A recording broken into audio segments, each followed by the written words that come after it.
ETF index mutual funds నేర్చుకుని stock మార్కెట్లో రాణించాలనుకుంటున్నారా? వెంటనే ఈ నెంబర్కి కాల్ చేయండి. నమస్తే, welcome back to Suman TV. Present మనతో పాటు ఉన్నారు TEDx speaker, legendary award winner in real estate, realtor oxygen founder and CEO and business analyst doctor Nandi Rameshwar Rao గారు. నమస్తే సార్. సార్, రియల్ ఎస్టేట్ పరంగా చూసుకుంటే దేశవ్యాప్తంగా ఈ బిజినెస్ పరంగా స్లో డౌన్ లో ఉన్నా కూడా హైదరాబాద్ లో మాత్రం ఇట్స్ వెరీ గుడ్ అనేసి కొన్ని ఆర్టికల్స్ రావడం చూస్తున్నాము. బాగుంది అని అంటున్నారు. అంటే ఒక్కసారి వివరాల్లోకి వెళ్తే, అంటే 2025 నుంచి మనం 2026 వరకు చూసుకుంటే ఒకసారి డీటెయిల్ గా. హైదరాబాద్కి చాలా ప్రాముఖ్యతలు ఉన్నాయి. మన హిందీలో డైలాగ్ చెప్తా, హమ్ కిసీసే కమ్ నహీ. అప్పట్లో super duper hit, maybe 25-30 years back. అంటే అర్థం ఏంటంటే, మనం దేనికి కూడా నెంబర్ 2 పొజిషన్ కాంప్రమైజ్ కాము. Whether your population, you're number 1, diabetics you're number 1, cancer you're number 1, అదేవిధంగా డ్రగ్స్లో నెంబర్ 1, అన్నింటిలో కూడా మనం ఐటీలో నెంబర్ 1, కంప్యూటర్స్లో నెంబర్ 1, యూనివర్సిటీలో నెంబర్ 1, పెద్ద పెద్ద ఆఫీసులు ఉండటంలో మన ఏరియాలో ఉన్న ఆఫీసులు మిగతా.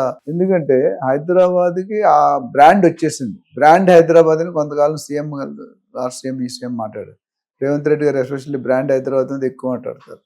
సో బ్రాండ్ హైదరాబాద్ అంటే హైదరాబాద్కి ప్రపంచ స్థాయిలో గుర్తింపు రావడం. రామారావు గారు, నందమూరి తారక రామారావు గారు ఉన్నప్పుడే ఆ ఇనిషియేటివ్ స్టార్ట్ అయింది. దాన్ని నెక్స్ట్ వచ్చిన సీఎంలు, మంత్రులు అందరూ కూడా దాన్ని క్యారీ ఫార్వర్డ్ చేసి బ్లాక్ బస్టర్ చేశారు.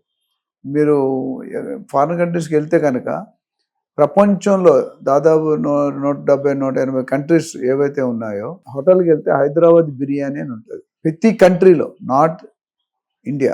అమెరికాకి వెళ్ళిన Hyderabad biryani. So that is the brand which we got in terms of quality, in terms of pollution, in terms of friendliness, in terms of the culture, in terms of tradition. So ఆ విధంగా ఇప్పుడు ఇన్వెస్టర్లు, పెట్టుబడిదారులు ఎవరైతే ఉన్నారో మొత్తం అంతా స్కాన్ చేస్తారు. టుడే మన యూట్యూబ్, సాటిలైట్ ఛానల్, మీడియా వల్ల అవేర్నెస్ అనేది బాగా, మంచి అవేర్నెస్ భావించుతున్నారు, చెడ్డ అవేర్నెస్ కూడా భావిస్తున్నారు. పిల్లలు ఎంతోమంది పాడైపోతున్నారు ఈ ఛానల్స్ చూసి. లేనిపోయిన ఐడియాలు ఇస్తారు. మర్డర్స్ ఇట్లా చేయొచ్చు, అది ఇలా చేయొచ్చు, దొంగతనంగా ఎలా చేయొచ్చు. నేను ఎవరో చూపించారు, పాలల్లో కూడా మొత్తం చీటింగ్ ఏవో కలుపుతున్నారు. నొరగడానికి, పాలు ఇరక్కుండా ఉండడానికి బాండింగ్, కెమికల్. అది చాలా హానికరం. దాని వల్ల పాలు తాగకపోవడం బెటర్. తాగి మహేష్ బాబు గారు ఒక ఇంటర్వ్యూలో చెప్పారు, ఆయన వైట్ గుని ఏవి టచ్ చేయడంటే పాలు, పెరుగు, బటరు, రైస్, ఉప్పు, షుగరు ఇవన్నీ టచ్ చేయడంట. అందుకని ఆయన ఆరోగ్యం అట్లా ఉంటుంది. సో ఇక్కడికి వచ్చేసరికి రియల్ ఎస్టేట్ ఎందుకు చూస్తానంటే, ఇండియా మొత్తానికి చూసుకుంటే హైదరాబాద్ 177 కోట్లు పర్ ఎకరం పెట్టినా, even today real estate cheaper compare to Delhi, Bengaluru, Chennai, ఆ కంట్రీస్లో చూసుకు, పూణే అన్నది చీపర్ ఉంది. ఎందుకంటే మనకి ల్యాండ్ అవైలబిలిటీ బాగుంది, ఇన్ఫ్రాస్ట్రక్చర్ బాగుంది, గ్రీన్ బెల్ట్ బాగుంది, 111 బాగుంది. అంటే మనకి 4 నార్త్, ఈస్ట్, వెస్ట్, సౌత్ జోన్లో చూసుకుంటే 100-120 కిలోమీటర్ దూరం వెంచర్స్ అవుతున్నాయి. అంటే పీపుల్ టుడే, ఒకప్పుడు యాదగిరిగుట్ట, లేకపోతే షాద్ నగర్, లేకపోతే సంగారెడ్డి చాలా దూరం ఊరికి వెళ్ళి వచ్చిండు. సంగారెడ్డి అన్నింటి ఆఫీస్కి వస్తున్నారు రోజు. ఇప్పుడు ఈస్ట్ నుండి వెస్ట్కి శాలరీస్ కోసం, జాబుల కోసం వస్తున్నారు. 33% of IT employees comes from east city. KTR గారు ఉన్నప్పుడు లుక్ ఈస్ట్ పాలసీ అని పెట్టాము, లాస్ట్ ఇయర్ మాట్లాడాను. అంతమంది లుక్ ఈస్ట్ అంటే అందరూ వెస్టే చేస్తున్నారు, ఇటు తిరిగితే ఈస్ట్ కూడా కనిపిస్తుంది, చూడండి రా బాబు అని. ఒక నగ్న సత్యం ఏంటంటే, 25-30 సంవత్సరాల క్రితం విజయవాడ హైవే టాప్ ఉండేది రియల్ ఎస్టేట్. ఇప్పుడు క్వైట్ ఆపోజిట్. సో మళ్ళీ పూర్వ వైభవాన్ని తేవడానికి సన్నాహాలు జరుగుతున్నాయి, ప్రయత్నాలు జరుగుతున్నాయి, పాలసీలు రాస్తున్నారు, అన్నీ వర్క్ చేసి. ఆ ఇన్ఫ్రాస్ట్రక్చర్ అనే వర్డ్ చాలా టఫ్ వర్డ్, చాలా మంచి వర్డ్. ఇన్ఫ్రాస్ట్రక్చర్ అనగానే కనెక్టివిటీ వస్తుంది. కనెక్టివిటీ అంటే ఏంటి? Road connectivity, metro connectivity, air connectivity, bus connectivity, తర్వాత industrial zones, special economic zones, sports city, health city, pharma city, pharma city తీస్తాను అనుకోండి.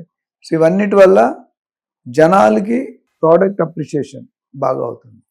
రేటు ఎంతైతే పెట్టామో దానికి మల్టీఫోల్డ్ రిటర్న్స్ వస్తున్నాయి. కాబట్టి ఇంకోటి, ఢిల్లీలో పొల్యూషన్ ప్రాబ్లం, బాంబేలో స్కేర్సిటీ ఆఫ్ ల్యాండ్స్, బెంగళూరులో ట్రాఫిక్. సో రకరకాల హైదరాబాద్ అనేది ఇవన్నిటికీ కొద్దిగా దూరంగా ఉందనే మాట చెప్పవచ్చు. అందుకని ప్రతి ఒక్కరు కూడా ఇక్కడ వచ్చి సెటిల్ అవ్వడానికి ట్రై చేస్తారు, ఇక్కడ పెట్టి ఇన్వెస్ట్ చేస్తారు. ఒకటి సెకండ్ పాయింట్ ఏంటంటే, ఇది కేవలం ఉండడానికే కాకుండా ఇన్వెస్ట్మెంట్ రూపంలో ఫ్యూచర్లో ఇవాళ పెడితే 10 రూపాయలు 100 రూపాయలు అవుతుంది అనే మెసేజ్, స్ట్రాంగ్ మెసేజ్ మన గవర్నమెంట్స్ మార్కెట్ చేయగలుగుతున్నాయి, షోకేస్ చేస్తున్నాయి, బ్రాండింగ్ చేస్తున్నాయి.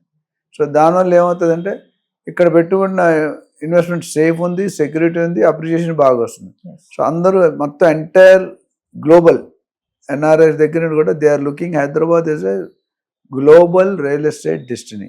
సో ఇది ఒక మెయిన్ కారణం. ఇంటర్నేషనల్ ప్రాపర్టీ కన్సల్టెన్సీ నివేదికల ప్రకారంగా చూసుకుంటే సార్, ఐపీసీ అంటే ఇంటర్నేషనల్ ప్రాపర్టీ కన్సల్టెన్సీ, దానికి ఏంటంటే చాలా మంది జేఎల్ఎల్ ఉంది, సిబిఆర్ ఉంది, అట్లా రకరకాల కేపీఎంజీ ఉంది, రకరకాలు ఉన్నాయంట. వీళ్ళందరూ ఏం చేస్తారు, స్టడీ చేస్తారు. ఆ స్టడీ చేసినప్పుడు ఏమర్థమైందంటే 12 to 15% growth year on year వస్తుంది. సో దానికి అర్థం ఏంటంటే జనాలు పెట్టుబడి పెట్టడానికి ఆసక్తి చూపిస్తున్నారు. సో దానివల్ల ఏంటంటే ఆ రీసెర్చ్ సర్వేలో కూడా రీకన్ఫర్మ్ చేస్తారు, మీరు ఇక్కడ పెట్టుకుంటే మీ రియల్ ఎస్టేట్ పెట్టుబడి అతికి లాభాల్లో బయటకు వస్తుంది, తక్కువ టైంలో ఎక్కువ అప్రిషియేట్ అయ్యే ఛాన్సులు బాగా పుష్కలంగా కనిపిస్తున్నాయి. ప్రెసెంట్ ట్రెండ్ చూసుకుంటే సార్ మన మంచి రిటర్న్స్ వస్తున్నాయా అంటే 120% వస్తున్నాయి. ఎందుకంటే రిటర్న్స్ అవ్వతే గ్రోత్ రాదు కదా, గ్రోత్ అది మన మైనస్ అవ్వాలి కదా.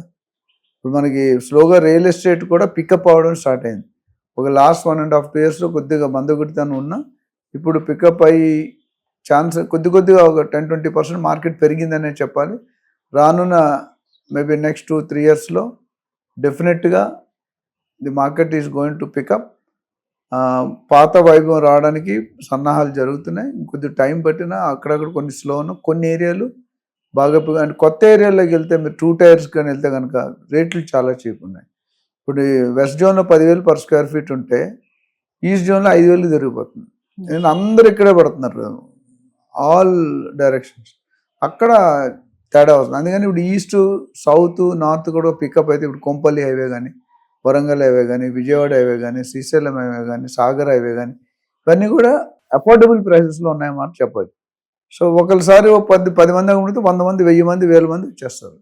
ఓవరాల్గా చూసుకుంటే రియల్ ఎస్టేట్ మంచి గ్రోత్ ఫ్యాక్టర్ ఇస్తుంది, అది కంటిన్యూ అవుతుంది. మేబీ నాకు తెలిసినంత వరకు next 10 years we're going to rock. అంటే 2026లో రియల్ ఎస్టేట్ స్వర్ణయుగంలో మారే అవకాశం ఉంది అంటున్నారు. మొత్తం 2026లో అయిపోతుంది, బట్ ఆ స్వర్ణయుగం మారడానికి మార్పు అయితే కనిపిస్తుంది. Thank you.